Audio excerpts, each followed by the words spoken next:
Hello, everyone. My name is Vidhi Goel. Thank you for coming, and thank you for staying. My thesis is titled Kona, Changing Perspectives on Learning. In Hindi, Kona means angles, angles of sight, or point of view. And today, I'm going to talk about my point of view on learning in India. A recent New York Times article says, India is winning the battle to get children into school, but it is losing the war. Only some of these children are getting an education. 96% of children below 14 years of age are in schools right now, but only 18% reach college. The same article quotes Rukmini Banerjee, the head of Annual Status of Education Report India. She says, now in India, you don't need to explain to everyone that kids need to go to school, but that they need to learn and understand, that has another 10 years to go. I saw several efforts to improve the quality of learning and pedagogy in India. The experts I spoke to all talked about experiential learning and improving teacher training. In fact, India held its first international experiential education conference last year. But when I came across the movie Schooling the World, White Man's Last Burden, another perspective emerged. The movie talks about how the Western education was designed to prepare children for jobs created by the rich, jobs which are scarce and lead them to a consumerist world, leaving indigenous cultures to die. Abhijit Banerjee at MIT Poverty Action Lab echoed this and said, we have a culture that is inherited from a colonial education system, which was explicitly aimed at recruiting an elite class that was going to work for them. Why is education being imposed on children for social convenience? Is education only about preparing us for jobs? And while everyone was talking about improving pedagogical methods and delivering curriculum in the best way, my thesis questioned the curriculum itself. In 1974, Ivan Ilyich, in his book Deschooling Society, discussed how the curriculum is a commodity with packaged values and meanings, and is made marketable to the mass. And unfortunately, this still holds true in most parts of the world. One of the experts I interviewed, Ranjani Sehgal, executive director of a leading NGO in India, strongly believed that the country did not need more doctors and engineers as much as it needed better citizens. According to her, teaching reading, writing, and mathematics is a challenge, but the bigger goal is teaching them how to think. And that really stuck with me through my thesis. Why shouldn't learning focus more on thinking and reflecting rather than rote memorization and passing exams? In my earlier prototyping phase, I iterated simple tools for children which could trigger thought and activate reflection. I created Looking Inwards, the game of introspection. The game was played with 2 dice with 2 sets of symbols. One die expressed emotions like love and hope, and the other added context, you, your community, or your country, giving the user a unique combination of concepts to thread and think about. For example, if the yellow die says gift and the green one says country, it could drive children to imagine, what is that gift I want to give my country? Or what is the greatest gift my country has given me? I took this prototype to India, where I conducted a day-long workshop with 50 children. And more than testing the success and the failure of the prototype, the immersive experience left me overwhelmed and inspired. All of them drew and wrote beautiful things. But rather than expressing themselves fearlessly, most children were anxious to know if what they were doing was right or wrong. They had been conditioned to follow rules and methods taught to them. It saddened me to see how imprisoned they were by the fear of failing and not meeting expectations. Why is failure stigmatized? Who creates these standards?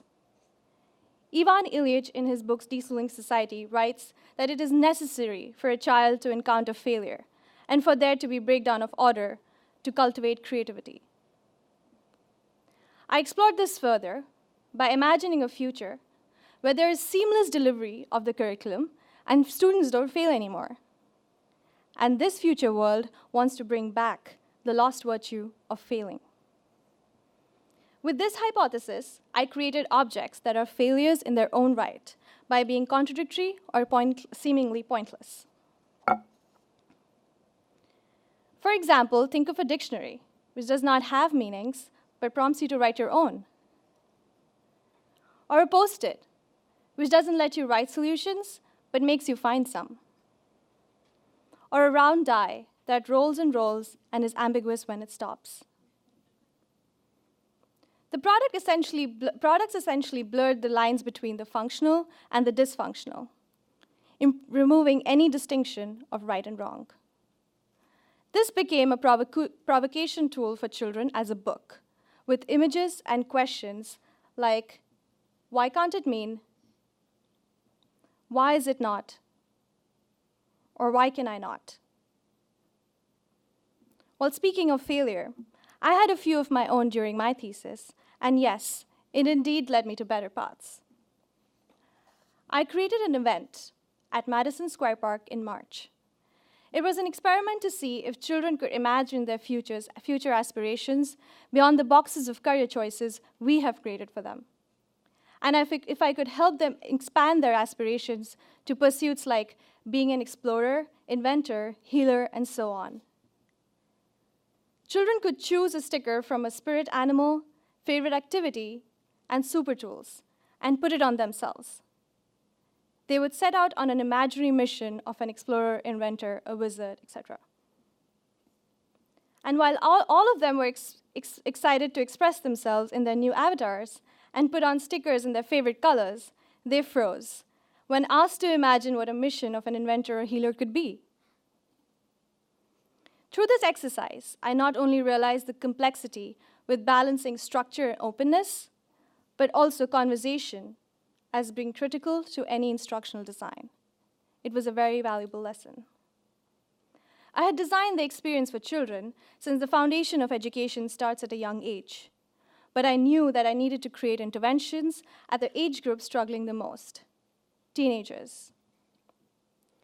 Teenagers in India feel pressured and obligated to conform towards scarce career choices and job market, when they're at the age of finding their own identity and voice. To address this, I designed a service, Evoked, a learning movement. Evoked empowers teenagers with life skills and helps them develop independent thinking. The lesson ideas are crowdsourced from experts and are developed as document PDFs, audio-video files, games, and workbook. It could launch as a great pedagogical resource, spreading out to be more widely used by teenage students. Conceptually, I knew I had the answer, giving students the access to new forms of learning from experts through a digital platform. However, I quickly realized that what I really needed to do was get these students off their phone and into their hands. Because in order to learn, one has to get their hands dirty, perform actions, and fail. And that will not happen behind screens. Besides, if schools should exist, they must create an environment where children are encouraged to think independently, to question and not be passive, and not fear failing. When I asked children about their class experience, no matter introverted or extroverted, there was a common low point in their energies and spirits. This is the time when the teacher is teaching or testing. Children are not excited to be in schools. The total lack of motivation and interest becomes a major cause for children to drop out. Why is education only about learning about the physical world and never learning about self? John Dewey, in his book Education and Experience, wrote that the mere acquisition of information is not going to prepare children for a better future. I wanted to bring back the analog quality of the dice, the virtue of conversational instructions as a scalable and affordable classroom tool. And after several iterations and testing, I created a game called Kona, New Angles to Learning. Driven by changing what and how we learn in classrooms, This game is designed to engage small groups of children of 8 to 12 years in collaborative, constructive constructive thinking and doing. Kona covers 4 broad aspects of learning and creativity: investigation, learning about everything around us; reflection, learning about ourselves; imagination, envisioning a new world; and revision, for a new way of testing and recapping. For example, if we play the imagination game and pick the card, a trip to Mars, the yellow die asks us what we're excited about,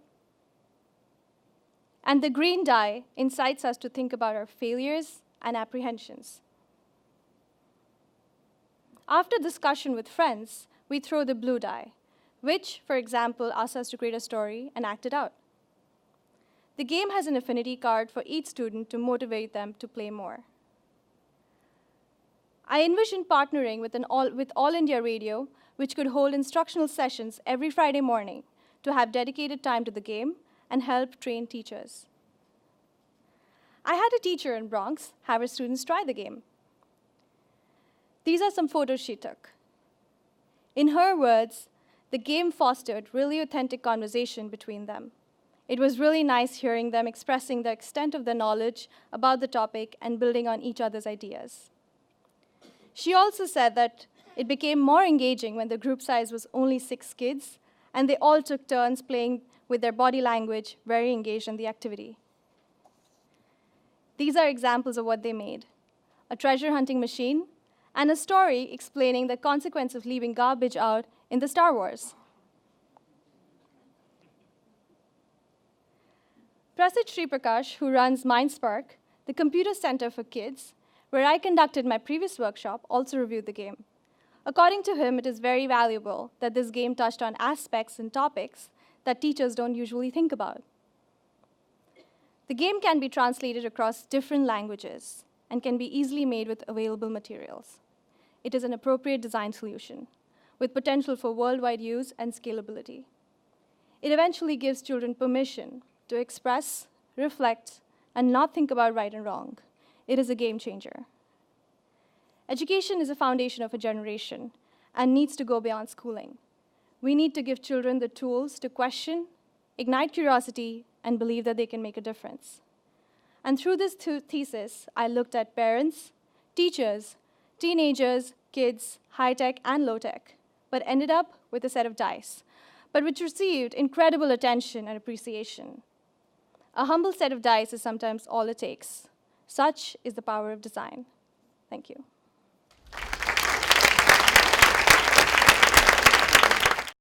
I have to ask about the Star Wars trash. What was that? The cutest thing ever. So it starts with the consequence of leaving garbage out. You're not supposed to leave garbage out in the Star Wars. Or no, you're not supposed to leave garbage out in general. And then it shows like Star Wars characters telling everyone to like not keep. Did you leave that coffee cup out? Kind of stuff. So it's just really cute drawing. Okay, so movie number 8. I guess we know the plot. Yeah, very excited for that. I mean, I had to like really look for that story in that cartoon. I was not sure. Yeah. It's part of a designer's job too, right? To retroactively give meaning to things. This thesis was really challenging because it was emblematic of one of the challenges in design, which is design at a distance. And designers get criticized all the time for this, that they have this grand vision of what they want to fix. It's around the other side of the world. They don't really know anything about the culture. They don't have any access. They're not there. And it just really points to the hubris and sort of ridiculousness of thinking that you'd be able to make a difference. At the same time, I've seen some really amazing, interesting projects done at a distance. So you had both, right? The best of both worlds. When did you do your first test in India? This past winter holidays. Well, I've always been talking to people, and I started volunteering for 2 NGOs when I started this thesis to get more in touch with people over there, to get more resource, plus also insights as to where is the most problem right now, and that's where I started getting more resources of experts and like talking to people, and then somebody really helped me getting some contacts where I did my workshop, so it worked out like that. Thank you for sharing. What you had talked to us was about a failure. It looked very fun in Madison Square Park. But it's interesting that you were able to acknowledge what you didn't get from it that you thought you were looking for, and also I think it might have actually changed the terms of success for you. It's really wonderful that you said, your words were so eloquent at the end about, all it might take is a few dice. Such a humble, scalable, no-tech solution, and the feedback you got from it was pretty extraordinary, right? Yeah, I've been really excited about it. So I really wanted to create something hands-on. When I workshopped with the kids, it was really in my mind that you have to create something which they can work with their hands. They're not in touch with mobile, and they have to go to a computer center to actually access digital things. And they were so excited, but with even a closed folded paper, and what is that? And so curious already that I needed to create something which could be as a prop for their own interaction without any teacher guidance. It is amazing, this generation really growing up native to screens and iPads, with toddlers, and it'll be very interesting, the design challenges for designers of having to put back what's been taken away, for all the wonder of it all. Thank you, Vidhi. Thank you.